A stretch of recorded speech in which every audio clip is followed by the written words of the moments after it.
a worldwide phenomenon like it is, because there's not many genres that can claim that, big genres that can claim that. Rock and roll had its time, and all these genres have their time. House music's nearly 40 years old, and it's not showing any signs of slowing down anytime soon. I hear that, and that's a great question. I mean, to answer the first part of your question, I really not. I me personally, I never stopped thinking of the music as any other thing other than disco. Did that make sense? Until the mid '80s, when house came around. But in other words, let me just rephrase that. Through the late 70s, all into the early 80s, into the mid 80s, I was just thinking the music I was hearing and that I liked was disco. Although people would refer to it differently. So what do I mean by that? I mean, there's different subgenres that maybe came about then. If you think about it, like high energy or jazz funk, or maybe Italo disco, or some of the European twists on stuff. And there's a lot of influences in there between 80, say, and 85. But I just continued evolving with it. Electro, what about electro? That whole breakdance era. Yeah. And in fact, I worked for Arthur Baker, so that was really an epicenter for that sound. But I felt a rebirth happening. I stayed in intentionally on New Year's Eve 1985 because I wanted to record a DJ I really liked. His name was Merlin Bob. He's Tony Humphrey's cousin. He had a show on WBLS, and that night we had stuff at the time in New York, like Colonel Abrams, or that style, in that style. And before that, just let me talk about it a little bit before that. You said the birth of house. So pre-house, I mean the phrase house, Boyd Jarvis and Winston Jones and Paul Simpson are really influential producers to what we would think of house, really, in quotations, of course. Because house is everything, really, that was played at the warehouse. Frankie Knuckles played at the warehouse. That's how it's got its name. Let's not forget that. Yeah. And he played across the board. If you listen to his recordings from there, or even later from the spot he played later, you'll hear all different types and sounds and styles, and that was all considered house. But leading up to that, anyway, stuff like Visual, The Music's Got Me, or Colonel Abrams, Music is the Answer, or Subject, The Magic, The Moment, or what's that? You Don't Know by Serious Intention. All those are before that phrase even came about, at least in New York.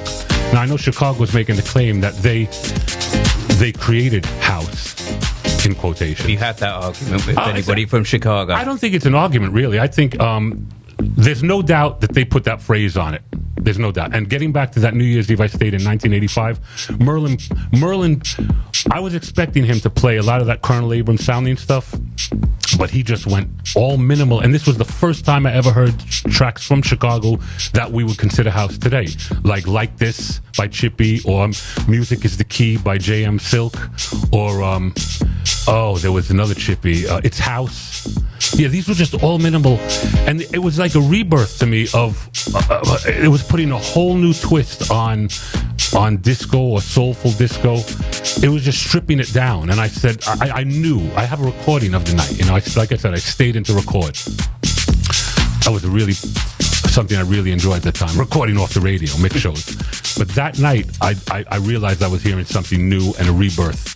And, by that summer 86, New York was all Chicago tracks, DJ International. I would shop at Downtown or Vinyl Mania, or, what was the other one, Downtown? It'll come to me. Anyway, that sound just completely flooded New York then. Yeah. But, those early records, they were imitating older tracks. Like I said, it was just a twist on what had already happened. Like if you take, for instance, Music is the Answer by J.M. Silk, that's just wanting to sound like Colonel Abrams, and the bass line's actually from an English track called I Want It to Be Real by John Rocca, who was in the group Freeze. And he'll even say it himself. I mean, Steve Still Curly. If you ask him, he'll say he flipped that bass line. Yeah. So when you say, is it an argument? No, if you talk to Chicago DJs about it and about the history that was the DJs that were there then, they will tell you.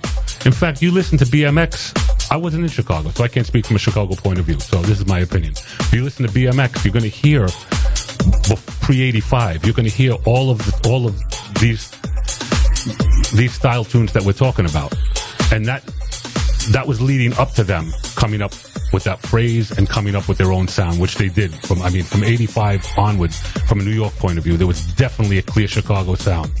You know, Chicago Tracks with DJ International, with State Street. There was a number of labels, Underground, you know, and that's when it all blew up. And then over here, I know you guys grasped that. Yeah. But I know in Europe, and in UK, I know you guys, look, forgive me if I'm wrong, but I don't get the impression you give it up as much for local talent as you do for foreign talent. But there's loads of local talent that we admired back then. I mean, like, Central Line, or I know maybe that was pop here, but in the States we were loving it, or Imagination, or what about Total Contrast? There's a number of groups from over here that we were really into, or the Funk Masters. I mean, the Funk Masters is basically a sort of a blueprint of house. The Love Money.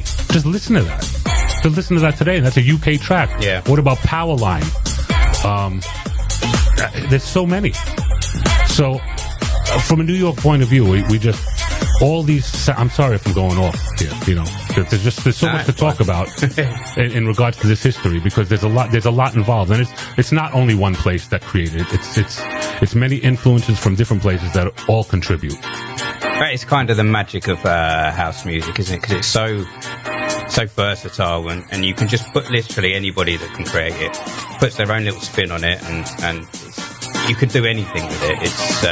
It's not one set type style. You can play around with it and make it your own, and I think that's why it has lasted such a long time. How long do you think it's going to be around? Well, forever? I don't think anyone can make any predictions, but I mean, you know, my friend Tom Moulton, who's been in the business since the 50s, he said it always comes back to soul. So maybe if things go off a little bit and get into other things, but it always comes back to soul. And I agree with him on that. You know, there's a soul in house. So. Yeah.